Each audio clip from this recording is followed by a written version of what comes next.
Welcome to Tea Time, episode 36, I believe, with Tom, joined here by Brett Malinowski, King OG of the space. We're talking about business, talking about NFTs, but we are going to hit on a lot of business things just because we have Brett here. And honestly, the stories of the week, I don't know, it's more macro than it is micro. And so it's going to be a sick episode. Brett, thanks for coming on. And Tom, nice to see you, my friend. Yeah, dude, thanks for having me. I mean, your content runs my Instagram feed, so I'm very familiar. Love it. Love it. Hell yeah. Okay, so I'm going to share my screen so people can see. I'm going to assume that most people who clicked on this, if you're watching my channel, there's a very, very, very high likelihood you've seen Brett. Definitely Tommy, because me and him do so much content. But Brett is out here making waves, not specifically in the NFT market. Like, how would you describe where you're at right now? Because I know you said you're trying to get out of like the NFT space and trying to go a little bit more macro, I think, more business. But what would you say your aim is? Yeah, I want to be the Web3 guy for Web2 companies. I think there's like a lot of ideals in Web3. People have like this idea of how things are supposed to be, the values of Web3 or whatever. And I think a lot of them are just flat out unrealistic on how they'll actually play out. And people are kind of like playing into how they're supposed to behave more so than looking at the world and seeing how this technology is going to be integrated. So I'm taking a much more practical approach. And I really only care about digital asset ownership, like owning stuff on the internet. And I don't care how that gets done, but I think blockchain and NFTs are the best way to deliver that. So that's my mission. Just get people to normalize digital asset ownership, owning stuff on the internet. Yeah, and you do a good job. You and Champ are both goated as far as, I don't know if the word storytelling, but just being able to articulate concepts that are hard to put into words. Sometimes I'll watch you or Champ's video and I'll be like, oh yeah, I was thinking that. I just couldn't put it together. Champ and I have been friends for like 5 years. I got him into NFTs just by Wait, did you really? Yeah, I used to shoot music videos for him. Okay, this is my question because I saw Champ's page. Champ he's like verified. What? Okay, explain to me who Champ is, because I know he just like I found him just a few months ago. I know he's been making videos for a while. How long has he been? What do you mean you just found him a few months ago? That's what I'm saying, dude. I didn't know who he was until like I thought I knew everyone. I thought I knew everybody, and then he was probably my most recent YouTuber that I found, and I was like, holy shit, how did I not know about him? I have no idea. I saw him on Twitter. I mean, I knew him on Twitter a little bit, but I didn't see his YouTube videos. I thought he was just a Twitter influencer. No, okay. He was a YouTuber. He's the definition of an industry plant. So basically, he was. I used to shoot music videos like back in the day for fun, and I made also for money. But I used to manage with artists, and then him and Champ became friends and started collabing. Shot videos for him. Early summer, even before summer 2021, I just flew down to Austin to shoot a video free for him just because I was doing well with my agency, didn't need money, and I wanted to like scratch my creative itch. And so I just went down there and hung out with him. And during that was like right when the Pudgy Penguins were like pumping like crazy. And so like I would not shut up because I was like, holy shit, I made like almost like 50K in a week off of that weekend. And I wouldn't shut up. I was at all these parties and just showing all these random people like, how much do you think this is worth? And basically he got really annoyed about it, but it resonated with him. He ended up buying like a Dogepound NFT for like 0.5 the day I left, and that like 3x overnight. Like he just nailed it as well. And so then he was hooked. And then right when I got back, I was like, okay, something's happening here. I started working on the Magic Mushroom Clubhouse, and I asked him to be a co-founder basically. And so he got like, I think he owns like 5% of the Magic Mushroom Clubhouse. So he's a co-founder of MMC. He was just so obsessed with trading. One of the best traders that I knew over those next 6 months. And then eventually he saw what I did with Kosher, how I like really helped Kosher grow. And then because Popeye was like one of our biggest community members. So I told him, hey, go buy a camera. You're going to make money. This is how you set up the lighting, mic, everything. We're going to tell people about what you've done this week. He like asked me like, hey, I've done really well. And he happened to have like, I think it was Fanta Bears and Alien Friends. He called Fanta Bears like 0.05 and Alien Friends at like 0.1 in the same week. And I was like, all right, this is a perfect storm. So then told him same thing, make a video. His first video was hilariously bad. He was so monotone, so uncomfortable. But then I plugged him in with Sebastian. I shouted him out my channel, told him about the calls, and and Sebastian had him. Or I talked about him on Sebastian's channel too. And he went from 0 to 10K in like less than a week. And then literally from that day of that call to me shouting him out to mentor camps only was 2 weeks. From less than 1,000 followers to 50,000 followers and over $1 million in an alpha pass in 2 weeks. Yeah. Fuck. Dude, I remember. Wow.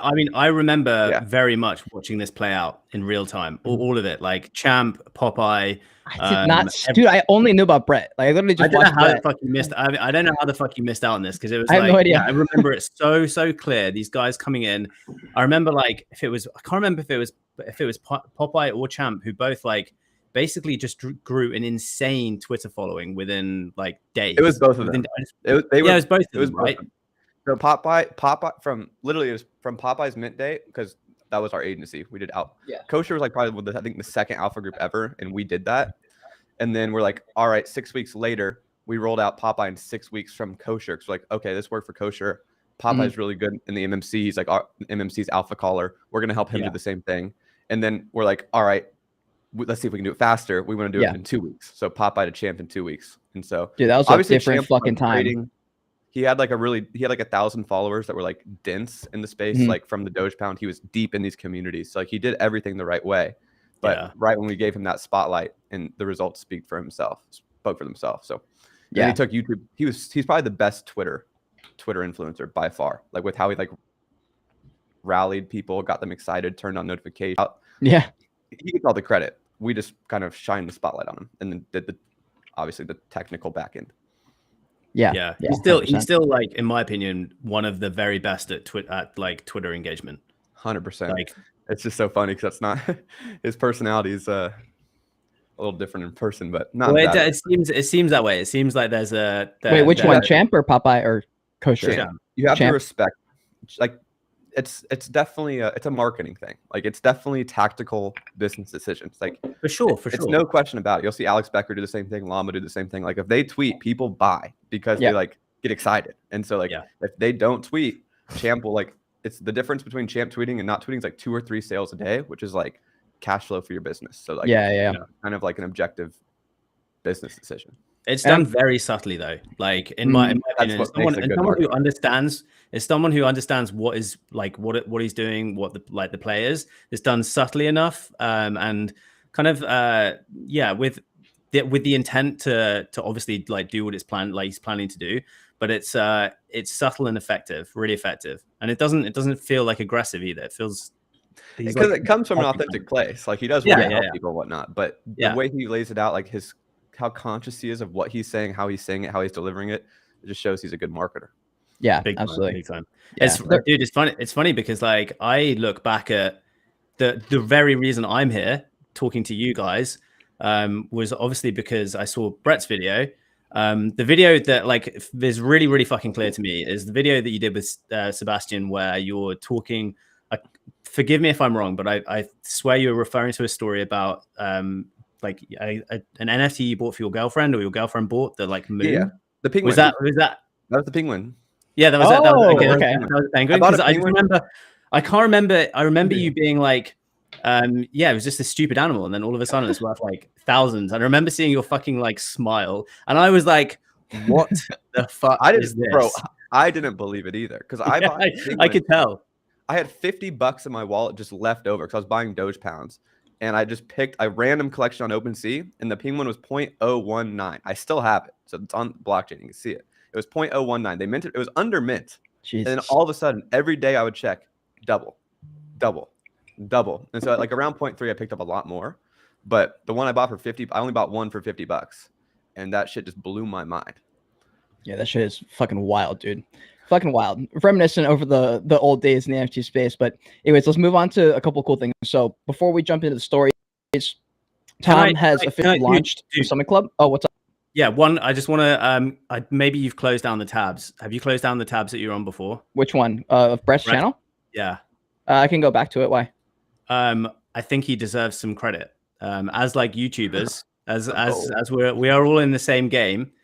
But like his thumbnail game right now. No way you're making it, Brett. There's no way you're making these, are you? They're my look ideas. At them. Fucking like look at them. They are unbelievable. They're great. They are great. Straight up, I'm copying Sebastian. Sebastian. That's true. No, we share an office. Like, gotcha. His setup is like right there across the wall. That's funny. So he just wait. So, are you serious? You're giving Sebastian? Because there is definitely like a style that's going on. at the moment with thumbnails, but who's taking actual credit? Because I've seen Aman, I've seen Sebastian, I've seen you, I've seen. I could go into that dynamic, but I probably Who's- shouldn't on live. Okay. But it's a friendly competition between That's those awesome. two. I love it. You They're guys are just like, crushing they're like the American and UK version of each other. It's awesome.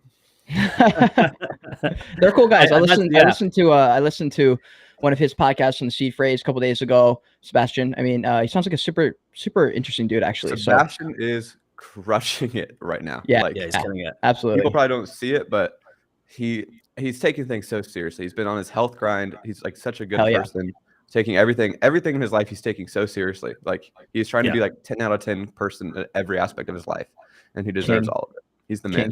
King shit. Tom is also doing the same. He started the Summit Club, his podcast, 2 episodes in. I'm a big fan of the Summit Club. I will say that. Thank you very much, Brett. Well, I mean, I hope so, because like I think like the last couple of months, just seeing working on Unorthodox with Liam and Mark, and really feeling like we're like forging an entity in the UK and really moving that forward. It's felt like I can have creative capacity to be like, okay, well, what is my long game? Like my long game. What is it that I can do? What is it that I can create for like decades? Genuinely decades. And for me, it's always been about, I've been obsessed with fucking human performance since forever. I've always been obsessed with it. So I've like, I'm a little bit older than you guys, but I very much remember going through that phase in my like early mid-20s where I was like, I want to be fucking shredded and jacked. And that was, and that's definitely a phase you go through. And like, Kate and Brett is sitting in it right now. And it's one of those things that as a young, ambitious 20-something, you're like, okay, well, where's my like limit? How do I push myself and find my limit? And it's kind of interesting. It's interesting to me because I feel like I'm on the other side of that now. I kind of feel like I know where that is. And I get very excited about like knowing that I can tap into that. But the where I feel like I'm wanting to go is really diving very deep back into the like human performance side. So this is like, I was doing keto like fucking 10 years ago. I've been doing intermittent fasting for like 15 years before any of that shit kind of got like any kind of airtime. And I think back to my first university degree. So my professor in Scotland. You said your first degree? First degree, yeah. Because I was dumb enough. This is how much further along than you guys I am, is that I was so dumb I did 7 years of college. God damn. Jesus Christ, Tom. I'm sorry. 7 years of college. In my first degree I studied biomedical sciences, and I studied my last year I did the science of like muscle growth. And my professor was the guy that was the S&C coach for Tom Brady when he was in his first year of college. And I was like, this is pretty sick. And I suppose I was 19 at the time, 20. But like that was my first taste. I was like, I fucking love this shit. It's single-handedly the biggest difference I've seen in almost every successful person that I hang out with these days is we all have that same experience where if you put a focus on like not biohacking, but just your health, eating the right food, optimizing your like workout routine. Yeah, that's the biggest difference everybody has seen in their business. That's when they go from like the 100,000 a year to the $1 million a year, is once they've figured that out. Because society does not teach us that. They teach us the food pyramid, which is bullshit. It's fucked. It is fucked. The whole system is designed, as you kind of realize, it's like, okay, well, these processed foods in these flashy colored boxes and they're made to get you addicted. Exactly, it's designed to get addicted. But like one thing I figured out today when I was making this cup of tea earlier. This is only my 1 year anniversary of becoming a full-time entrepreneur. So a year ago, I was on a salary. Damn, that's wild. Yeah, it's kind of weird because it actually feels like it's been a long time. But really, I think about how I actually didn't take the full dive until a full year ago, and it's been a full year now, and I'm still here surviving. Still out here. I think it takes on average anyone 3 to 7 years to be a millionaire full time working on it, and that's why you see Iman and Sebastian hitting it at such a young age, because they had such like unfortunate upbringings that they had to start so early.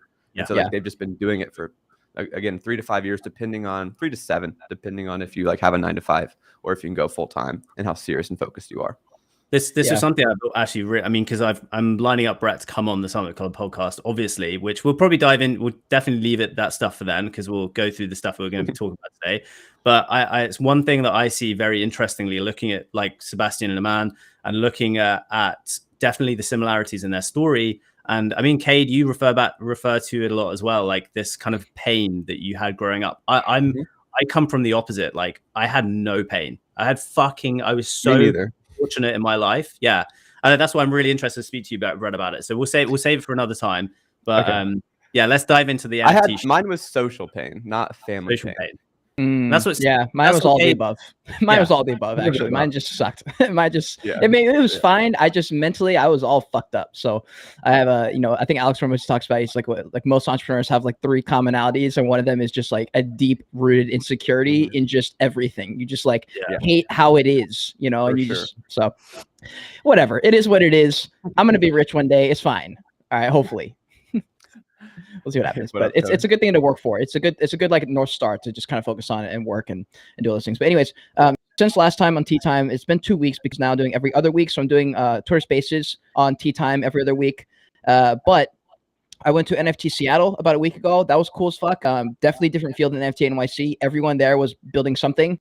75% of them were bullshit. 25% of them were cool. I linked up with some cool people. Some by accident. I went and talked to this like beautiful lady on a balcony, and then afterwards found out she's like the creative director at Vayner or something like that. It was just like the most bizarre thing, or like just things you would never expect at these kind of conferences. So if you haven't been to a crypto or NFT conference or any of these like entrepreneurial things, I feel like it's worth it. I know Brett, you went to one with like Alex Hormozy. I just feel like it's different when you're there in person. Yeah, those are expensive. But yeah, it's true. But it's more so what I've learned. If we're going to talk about networking, I guess. One, I have the philosophy from Naval Ravikant: it's become a person of value, and the network will be available to you. And that's the only reason I was able to get even invited to one of these events. But really, it's not supposed to be transactional. And the term networking sounds transactional. The goal should be to literally just be friends with these people and just have a good time. Don't even say a word about business. And if they like you as a person, they'll do whatever because they're just normal people. But a lot of people have this idea of networking where they're supposed to be there like intentionally trying to find the number one person that could be of most value to them. But if you're not of an equal like level, you won't have an equal value exchange, and it won't make sense. But if they like you as a person, they're going to happily pull you up. And that's why I'm here. I mean, when I went to go talk to that chick, I was there. I was going to flirt with her. I was literally going to start flirting with her. And then after the conversation ended, it was after the conference ended when I connected with her on social. I saw a picture of her tagged, and I went to like go follow her. Then I was like, oh, because like, you're right. I didn't really talk about that. And like, those are the best connections when you're just talking about something. And then later on in the conversation, you're like, oh wait, you're doing that thing. You're like, wait, I do this. And then you can start hitting it off. So I agree 100%. I think I'll just like add to that. Cause like, I actually think that is a fucking golden nugget that I think it's taken me years to realize that, because I spent when I first got into business, I was obviously working jobs, and I go to networking events, and I hated it because it really was this transactional element. Like I'd have to like collect leads, and and it just, none of it made sense. Turns out over the last year, when you actually make real connections with people, and when you go to text them, they're like, of course. And it's like, it's so fucking unbelievable advice. Yeah. Just try and be friends with people. Like, exactly. Especially if you don't want anything. Like there's nothing, like I went there and I was like, look, I'm a YouTuber. I'm going to be fine. I don't need anyone else. Like I don't need anything from anyone. So that like alleviates the pressure, and you're just there to like see what happens. And that's a much better way to go into it. Cause you meet people where within 30 seconds, they're like trying to hand you stickers. And I'm like, motherfucker, I don't want your sticker. I'm going to throw it away. You love stickers though. Hang on. You love stickers. Like, no, I don't want your sticker unless I want Brett's sticker. I'm shocked that Brett hasn't sent me his stickers, but it's fine. It's fine. Anyways, maybe I don't need Brett's sticker because I have been accepted by YouTube's partner program. After 10 months of waiting, YouTube finally got back to me. Actually, dude, this was because the guy at NFT Seattle, I ran into him on the sidewalk. He's talking about something. It kind of came up in conversation. He goes, dude, I got you. I was like, what do you mean? He goes, dude, I got you. Don't worry about it. I know someone. He's like, I know someone who knows someone. That's exactly how it happened. Within 3 days, I got monetized. It was Oh, wild. fuck, dude, that's dope. That's so. I didn't know that. I didn't know the context. Insane. Yeah, literally insane. Shout out. I'll shout him out on the channel. Maybe I'll bring him on the channel. He's also a YouTuber, but it was just like pure total luck. Anyways, while we're here on Twitter, I'm interested. There's like 3 big topics here. One of the ones I want to talk about is the state of NFT land on Twitter, and the fact that these like I'm frustrated a little bit. I get the entertainment angle. I get that it's like funny or whatever. I can't listen for more than 30 minutes. It like I feel like my brain cells are deteriorating when I'm in here. But dude, people are so beyond bored that they're tuning into these like 12-hour spaces where it's just old like adult men just yelling at each other about stuff. And I don't understand it, bro. I literally don't get it. It pisses me off so much. I just want to know what you guys think about this shit, and the fact that also like Aussies are coming together, like all the blockchains are coming together, because I feel like it ties into a bigger point of like smaller communities banding together during this market to kind of like feel something. I'm just curious what you guys think about that. So the one thing I've learned in business is that we know absolutely nothing. I know nothing. And the only time you know something is when it's shown in front of your face. This is what works. And right now, that's what Shill and Villain and Not Thread Guy are doing.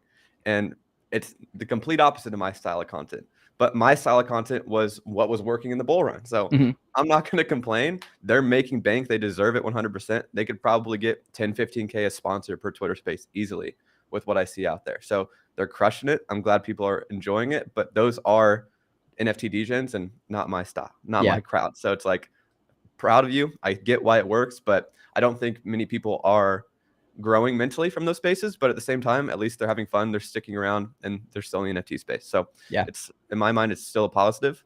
And it just makes sense. That's their angle. Entertainment, fun, shit posting. It's the kind of the Solana that's always been the Solana vibe. Even when we were talking about Solana, what Solana was known for, just kind of degens, not, I guess, low quality people is a really mean way to say it, but Jesus Christ. But it's just like what they're just having fun, and I'm happy for them. But I've been very inactive on social media because I'm working on the infrastructure on the background and working with big companies on trying to onboard millions of people at a time, instead of trying to focus on, like, I feel like a lot of people right now are building for current Web3 NFT people, which is what I talked about in like January, February.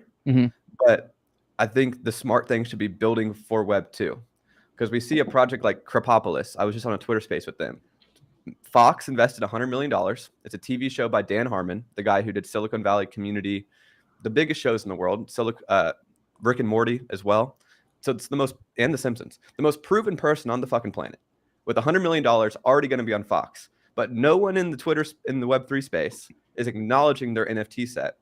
But could you name another project that guaranteed has over 1 million people coming into, like, getting exposed to their project, guaranteed within 6 months when the show airs on Fox?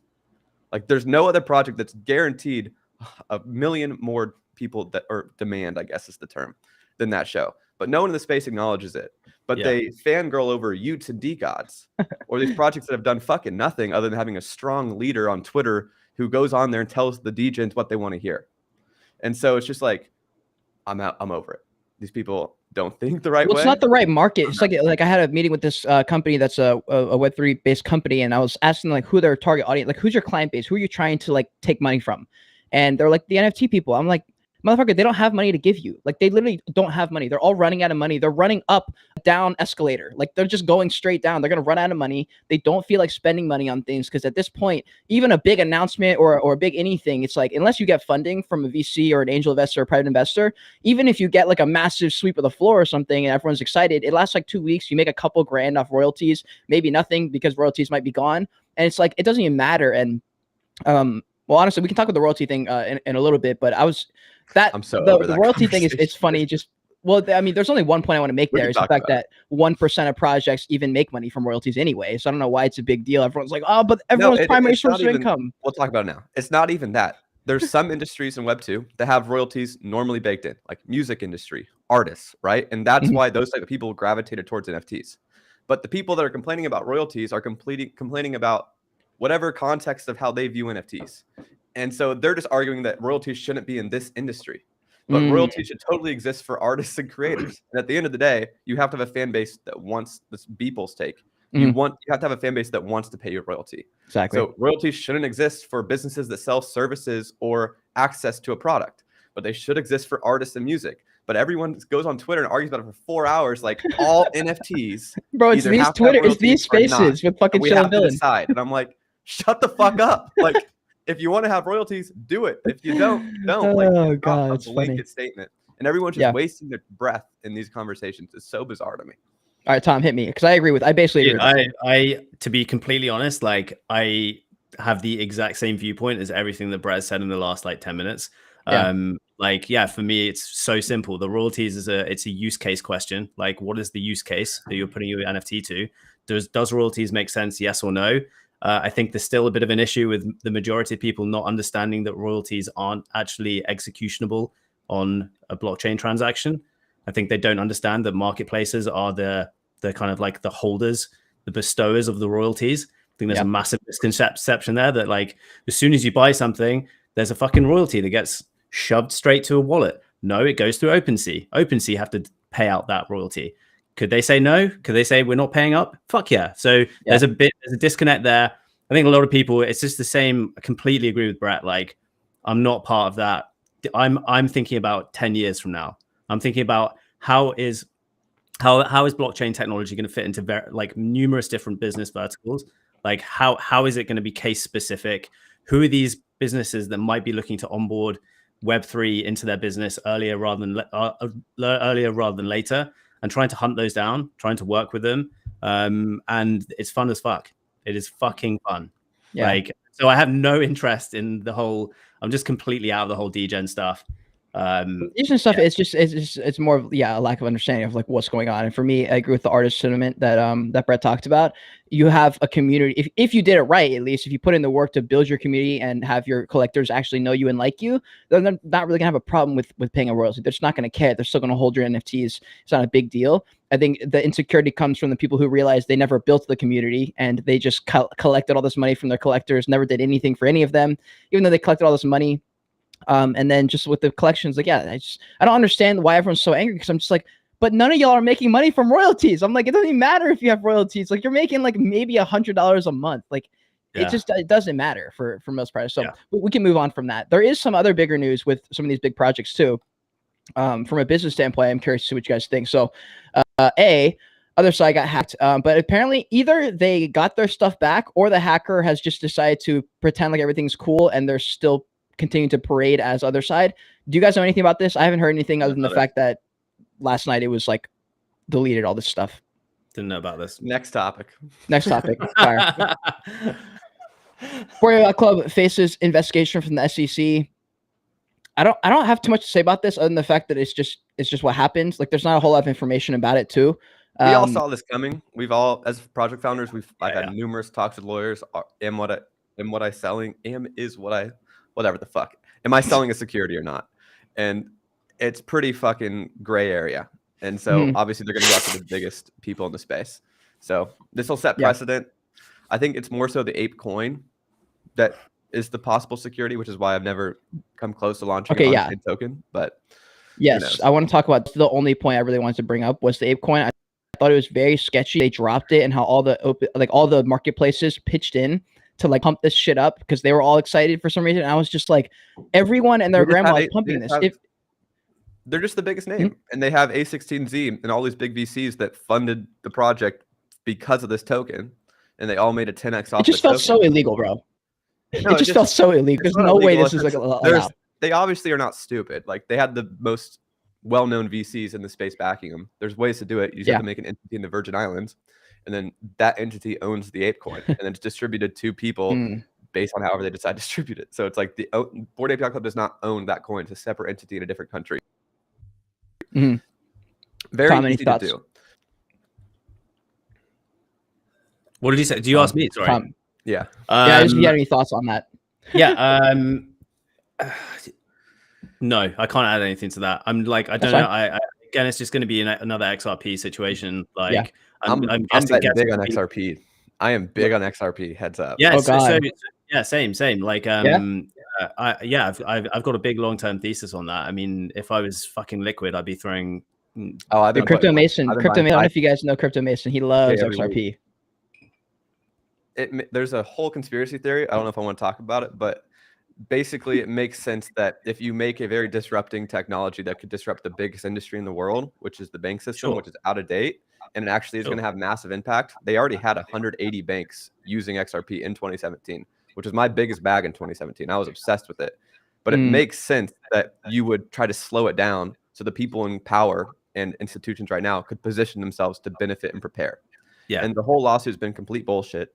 They've came out with nothing over the last 5 years, but it's off all the exchanges, so none of retail can benefit, and all the people in current power can position, get a part of it, get their piece, make backdoor deals saying, hey, we're going to keep suing you if you don't agree to give us this percentage. Like, it's very obvious that the people in power want to stay in power, and they're going to use their power at all costs to make sure they keep their power. So it's not just they're not just going to let this technology completely disrupt hundreds-year-old businesses with billions of dollars. Yeah. I mean, again, fully agree with that. XRP is banned in New York because they don't want you to benefit. Okay, I don't know how much to say about this. I'm just curious. So DGods dropped this proof of work where every single fucking day they listed out everything. I don't even know how this is possible, but they listed everything they've ever done ever. And I have almost no thoughts on it other than the fact just like I don't understand.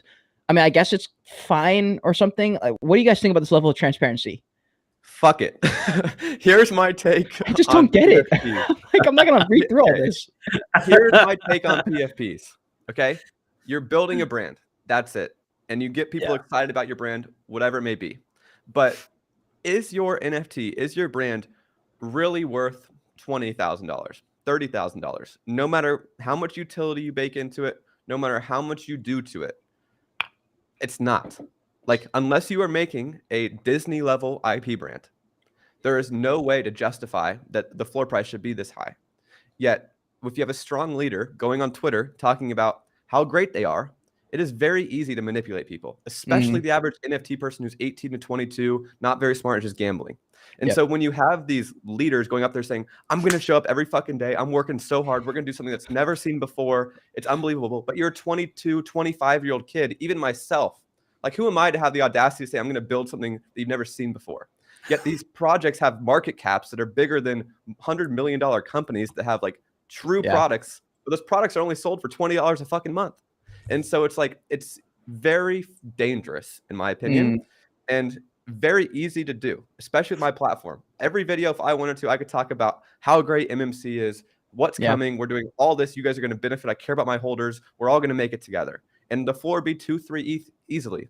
But I don't want people spending $4,000 to $5,000 just to get access to what we're capable of making. And I know that's a good way to put it. Yeah, that's a great way to put it. That's why I never, like 6 months ago or so, during the height of the bull run, there was an opportunity for me to potentially do something. And I was just like, I don't feel like keeping up with a floor price. Like, that makes no sense for what I'm trying to do. It has no relevance to like me building my brand. It's just going to be an extra little fucking weight on my shoulders, like for no reason. I'm like, people gonna be upset, like, why isn't it, like, I thought you were building things, why is your floor price low? It's like, I don't fucking know, it just is. Like, I don't know what to tell you. Like, it's hard to like, especially if for example, you make a product and maybe you make like a real business and you start generating revenue.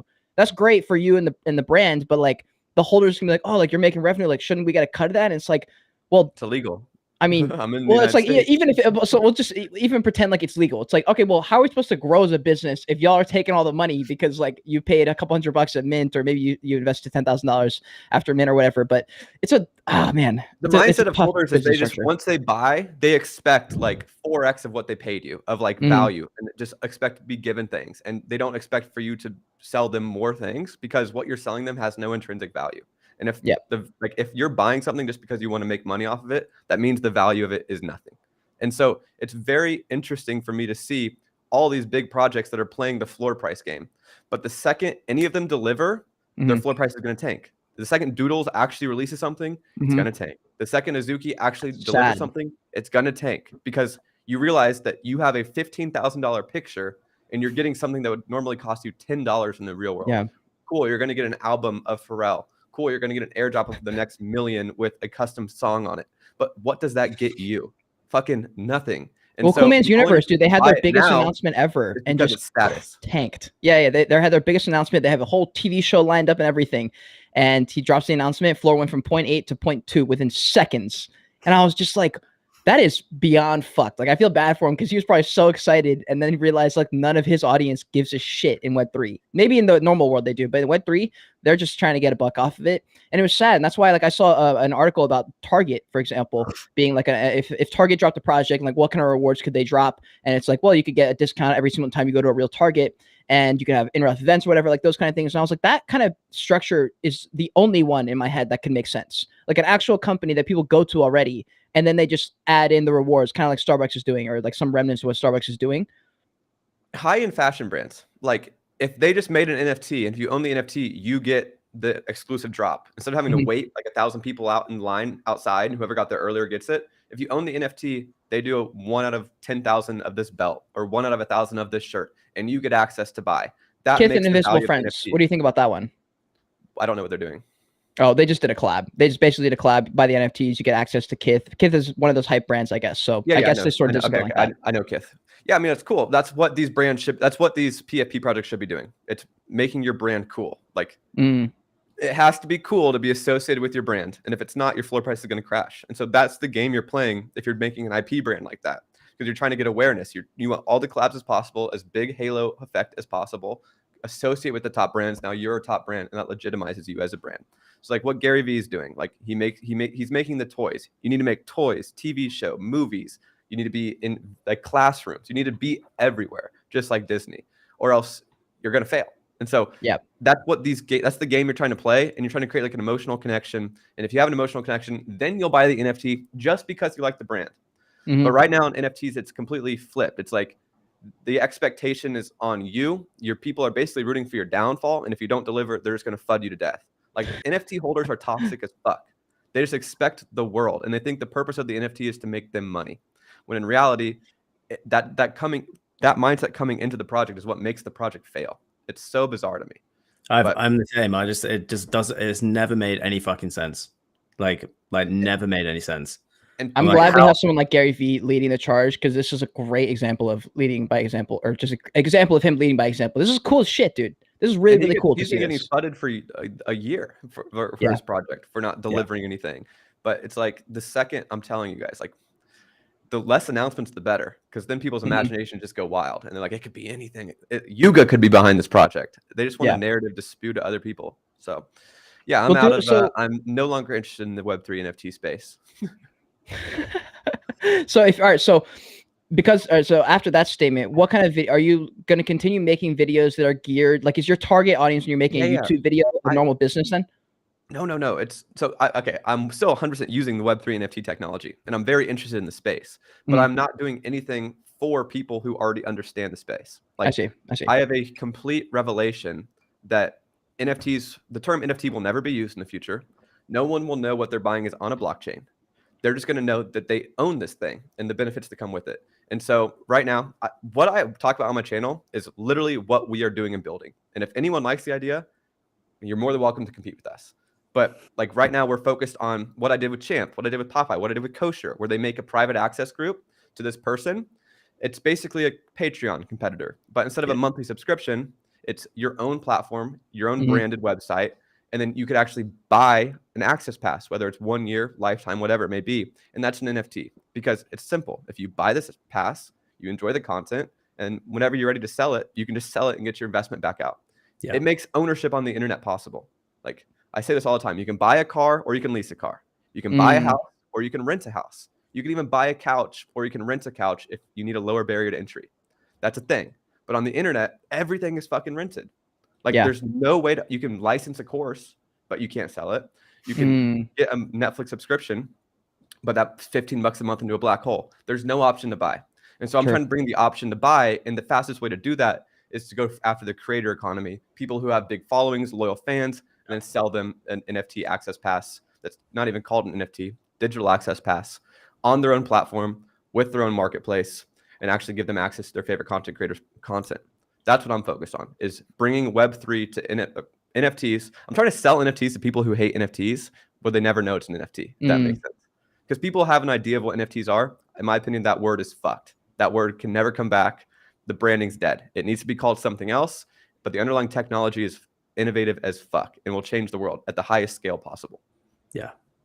You know what's interesting about the whole thing we're talking about Web3? It's almost like the whole world and universe is like aligned in the sense like we're noticing that this is happening outside of Web3. We're seeing social medias compete. Like we're seeing literally TikTok fight with YouTube, fight with Meta, like trying to figure out ways to bring value to the creators. Because at this point, they're like, who's got the best ROI? And it's like, well, YouTube Shorts has all this extra ability to get like to blow up. Like I don't know if you guys saw my YouTube thing earlier, like, when I pulled it up, like almost, well, okay, I post like maybe 4 to 6 shorts a day, and I'll probably keep 2 or 3 of them that do well. But it's wild. I'll just post a short and it gets thousands of views versus on TikTok I'll get a couple hundred now, especially if it's about NFT stuff. But they're trying to compete and figure out ways to bring value back to the creators, and they're like competing. And I was like, that's very similar to like what we're trying to do in this Web3 space. And so yeah, but they're still keeping all the money. Like true, that's very true. Like they take, when you make a video for YouTube, YouTube now owns that video, and then they sell the ads on your videos and give you like a bitch percentage fraction. Yeah.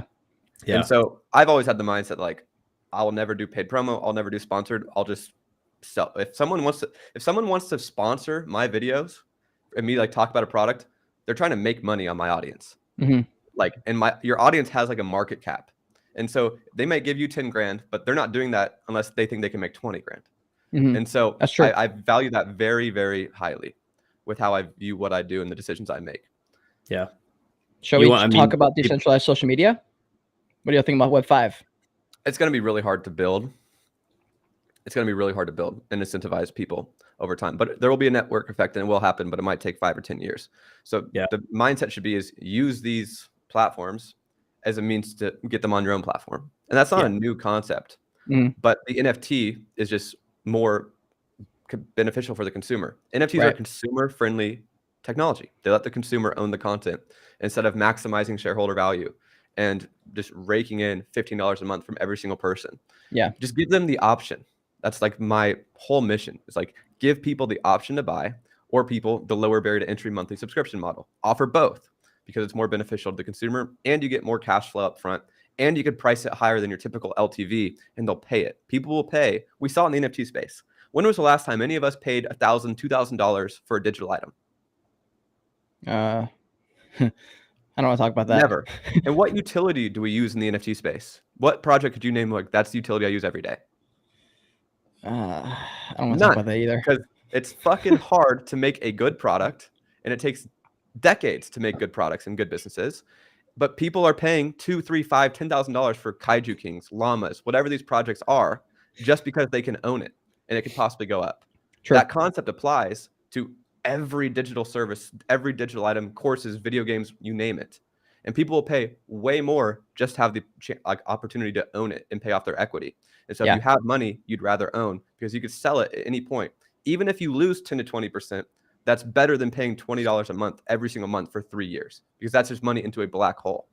So people don't think about NFTs like this, but that is solely what NFTs solve.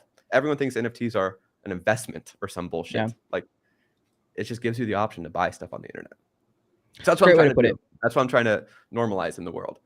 But people don't know that exists. And then they see $300 compared to $20 a month, don't think about it and just say, this is stupid. So eventually, if we can sell people on the idea, like again, everyone buying NFTs with the idea that they're going to make money makes them so much more price sensitive. But if you buy a digital access pass to gain access to your favorite content creators' private content, you're not looking at the price 6 or 7 times a day. And if it dips 10%, you're not undercutting the floor. And so it's going to be way healthier and way more easy for these content creators to sustain this floor price, because people aren't thinking about it. That's just like a secondary benefit. They're buying it because they want the content. But hey, if they want to sell it, they can at any point. And so NFT people literally are like, they shoot themselves in the foot because they are they are the problem. That's actually fucking hilarious. That's exactly how I want to use my NFTs as well. Like I have my own access key NFTs that are just photography pieces. The floor price is good on those just because I just continue to put in work, and I think they just believe in that. And then I'll just continue to be building. I mean, just giving up is just not in my DNA. I'm just going to keep going. And then you're right, just using those as a way to token gate. You have and then to get good at something though. Like you have to like be able to, like, for me, like I have to walk the walk before I can teach it. And so like I traded NFTs, made 6 figures trading NFTs before I even made YouTube channels. And I made my YouTube channel, and then people gravitated because they could feel the experience I had and seen my track record. And then I made a project to help people like learn how to participate in this decentralized world. And then from there, I taught people how we made the project an NFT Academy. And then from there, I helped 4 of my friends build their own projects. And then from there, I made a media company because I helped 4 of my friends build huge fucking YouTube channels. Yeah. And so I did each step before going on to the next. And so you have to have that clear linear path for you to be able to like exhibit to people and believe in you, or else it's just not going to work. That makes sense. They'll feel it, if that makes sense. Sure. And so my vision now is like anything I do as I progress, MMC gets access. Anything I do as I progress, any product I make, any business we build, they will just subtly get access. And so for like this platform that we're building or these software tools that I'm building, they're just going to get access. And I'm just going to make the announcement in the Discord and never say it publicly. Yeah. Very cool. Very cool. What do you think about that, Tom? I mean, that's just something you've also echoed as well, as far as walking the walk and then going back and doing it. Yeah, I mean, yeah, it's the reason I've like decided on the types of content that I'm creating. Like, I definitely agree with Brett. The way I see things is that the next revolution in content, because I think at the moment, I mean, I don't know if you guys feel this, but I think content is fucking competitive these days. I think you got a lot of people there with access to like decent equipment, and I think the future is going to be you have to be very entertaining. You have to be very good at what you're doing. You have to be good at storytelling. And I think there's going to come a kind of like split where there's like, okay, well, there's the people who are good, because at the moment you can get fucking thousands of views on YouTube Shorts or TikTok or whatever without putting huge amounts of effort into stuff. There's going to be a split, and the split is going to be there's going to be the people who are good and fucking good, and they have their own audiences, and they're the ones that Brett is going to be able to target, who are going to be able to create that access because they'll have an audience that will want that content. And then there's going to be the kind of the social media platforms as we know them now will just be funnels. There will just be funnels for those a lot of those people, and they'll be like the kind of the playground for the people who want to try and get into that next echelon. If you're making content without a funnel in mind, you're wasting your time. Yeah, it needs to be a process. The only reason I make content is for my business model. Like, if it wasn't serving my business model, my funnel, I would not be making YouTube videos. Right. This is not some like fun charity thing that I do. Right. That's what it seems like. I'm the same. I'm very direct. I will tell if you guys have any questions about anything I've done, I will tell people. How many drugs have you done? How often do you do drugs? I've done every. How many times? I did LSD a week ago. Hey, let's go. How was it? Do it on Friday in Vegas. Let's go. No, you're right about the content. That's honestly interesting that you said that. I didn't really think about it until you mentioned that. But I do the same as far as my YouTube videos. So they've never really been Moon Boy style content because my goal was a certain target audience, the ones that have opportunities for me, and that has lent itself very well into for me to be able to go from, like, I am not a businessman. I talked to Tom about this. Business is not my forte. It's something I learned as I went. And I watch people like Brad, I watch people like Tom talk about these things, and it helps me. But I built an online business with literally no experience, no clue what I was doing, zero fucking infrastructure, zero help, like not sure what I was doing, but I was able to make that a full-time income for 13 months straight, still going.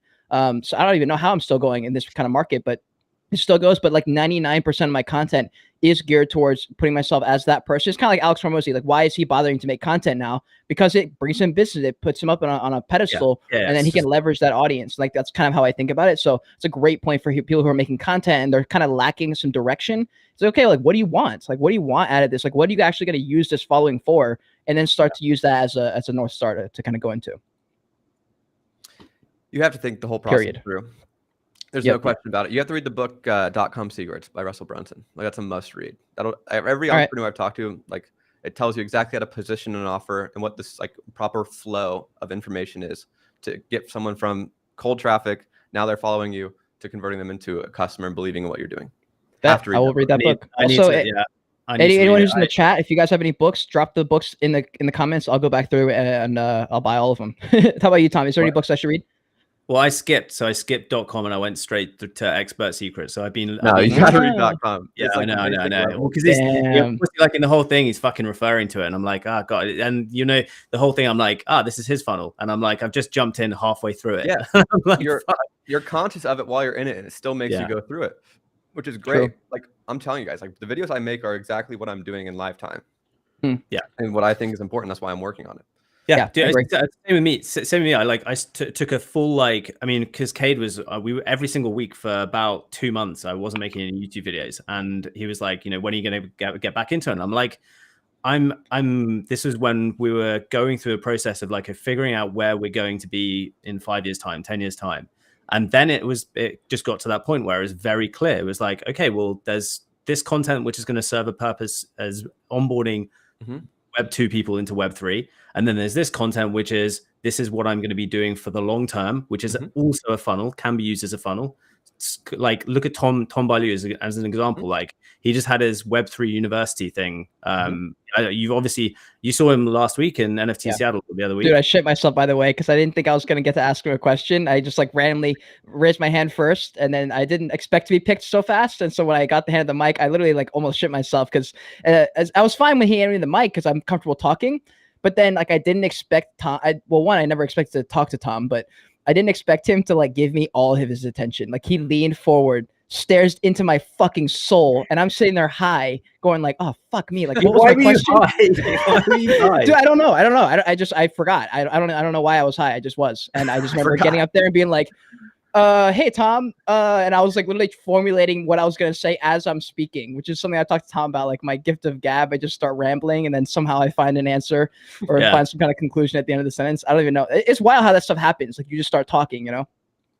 Yeah, dude. No, I'm just thinking live. Yeah, me too. Words are coming out of my mouth. Hold on. There's a couple cool stories here, because I know we're under a little bit of time constraints. But by the way, I have to go at you on the dot. They just told me to have like a very structured. Totally fine. So just wanted to cover these. So super quick. Google joins hands with Coinbase to accept crypto for its cloud services. We have this one's not as relevant. BNB got hacked, and then that was all fucked. So whatever. And then we have Japan's prime minister announces NFT metaverse expansion. This is trending on Twitter, guys. So Japan, I guess, has decided we're not any more conservative. We are apparently going to force the metaverse. So Japan is not doing NFTs. And then FTX partnered up with Visa for crypto payments in 40 nations. So the point of pulling up all those stories is really just to mention the fact that while we've been in this bear market, and for the degens and traders, maybe and whatever's going on with trading, it's like, it is crazy how many fucking big corporations, big companies, people with lots of money, and I've been saying this for months to people. Like, the biggest companies are the ones taking it the most serious, and they've been working on it. And the middle ground, small companies are always late to the party. Those are the ones when the YouTube videos start to be made. There's gurus out there. That's how they learn. But the biggest companies see this for what it is and are taking it very seriously. Yeah. Where people like the YouTubers, like at this mastermind that Alex was at, I was talking to Sam Ovens, and he was laughing at me about NFTs. Like, the middle level people, the lower level people that are YouTubers were all like not taking it seriously. But there's people there that like were literally the president of Sony Pictures, and they like left Sony and went all in on Web3 and NFTs. And they are like, and that's crazy to me. That's crazy, because people see that and they don't even react. Zero doubt. My grandma was telling me that people were skeptical about cars, because why would you ride a car when you have a horse and buggy? Yeah, like, it's just normal, and it's a good sign. That's funny. So this is only going to get bigger and bigger, and it's not going to be a day where it switches. It's just going to be like, everyone's going to be like, oh, this is important now, and they're not going to even acknowledge it. They're not going to even acknowledge that they used to hate NFTs. That'll just be completely forgotten. It's just going to be Andres acknowledging the monkey business going on. Quick question about Sam Ovens, because like, it was really surprising to hear that he was kind of like maybe skeptic or late, because I look at guys like that and I look at them. Alex Beck is a great example, right? Like, he was, he's always, and I look at Beck and Sam Ovens as kind of like they're around the same time. So I was really surprised. Do you know why? Like, he kept referencing the South Park episode. He's a developer, and so I think he's like trying to think about how the purpose can be achieved, whether it's an NFT or not. That was what he was hung up on. Okay. And he's building a community platform. Like, bro, just offer token gating. Like, NFTs are all about community. Just offer it. And he just had this mental block. And so I think that there's this certain level, maybe not cognitive dissonance, but once you've picked a side, you start like aligning that with your identity, and you just start, your ego gets involved maybe. And he wasn't like against it by any means, but he just like couldn't get it and wouldn't put value into it, which is fine. Super surprised. Way too early. Like, there's no need for him. Like, there's going to be software that's built because of the software that gets built because of the software that gets built. And right now we're in that first level of software where his probably won't have a fast impact or immediate impact for another 18 months. And he'll still be early in 18 months. And so it's just not like an immediate concern for him in his business. And he won't see a vast impact now. Totally fine. But I was just surprised to see like that it was against it. Yeah, I was like, yeah, like I said, like I look at him as the same as the guys like Tom Ballieu. You look at a lot of the guys that were considered, you know, the first wave of entrepreneurs that got big over the last like 10 years. The internet gurus. He was in there. Consultants. Yeah. 100%. Have you met Becca? Do you know Becca at all? No, he doesn't really leave his house. But Sam Evans was probably one of the most, Sam Evans was the one I really probably learned the most from. Him and Alex Becker. He's the one who Alex Becker learned a lot from. He was in all of Sam Evans' masterminds. And so for me to meet him was like, and I had multiple conversations with him. It was like surreal. Yeah. That was awesome. Hell yeah. Well, dude, Brett, I know you got to go, so thank you for being here. One last question. What should I ask Champ? I think he's coming on the show next week. Should I ask him a specific question? You got one for me? Oh, shit. I don't know. Ask me how Kendall's doing. Sounds great. All right, dude, Brett, thank you so much for being here. Guys, that has been tea time. There's a couple of business questions we didn't get to, but honestly, we sort of roundabout answered it anyway. So guys, thank you much for being here. Brett's stuff is down below in the description. Tom's stuff is down below in the description. Until next time, continue on your voyage, continue to learn, and be grateful you're alive watching this video. Code word, WGMI. Yeah? Boom. Let's go. Hell yeah. Awesome. Fun, guys. Peace.